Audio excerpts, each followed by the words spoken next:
السلام عليكم ورحمة الله وبركاته.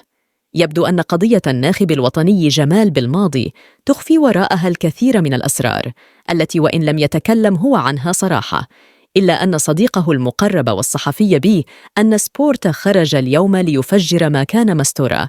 وقال الجزائري مجيد بوطمين في منشور مطول له اليوم بعنوان مغالطات: بحكم معرفتي بالمدرب الوطني منذ 2010 أشهد أن الرجل وطني أصيل صاحب أخلاق عالية، ولذلك من اتهموه بالطمع وما شابه ذلك عليهم بالخجل من أنفسهم، فالرجل لو كانت الأموال هي التي تهمه لترك المنتخب منذ مدة، لأن فرقاً ومنتخبات عديدة عرضت عليه أجرة شهرية ب3 أضعاف ما كان يحصل عليه مع المنتخب، مؤكداً أن جمال بالماضي سيبقى أنجح مدرب مر على المنتخب الوطني الجزائري إلى أن يثبت العكس.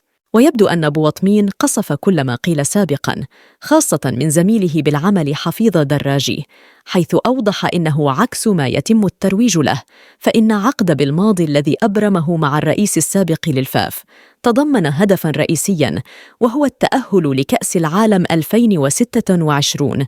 وكشف بوطمين أن بالماضي لم يعلن استقالته في غرفة الملابس بعد مباراة موريتانيا كما قيل، بل قال للاعبيه أنه هو من يتحمل المسؤولية، وهي الكلمة التي فهمها البعض على أنه استقال، وسرب محتواها للإعلام الفرنسي خاصة قناة RMC، مضيفاً أن بالماضي لم يطالب بأمواله كاملة مقابل فسخ العقد مع الفاف، وقد تعرض لحملة تخوين وتشويه لسمعته بطريقة بغيضة، وسار على نهجها عدد كبير ظلما وبهتانا.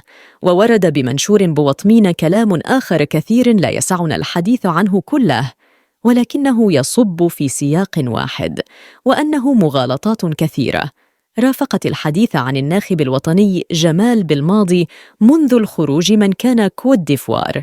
ما رأيكم في ذلك؟ شاركونا بآرائكم في التعليقات.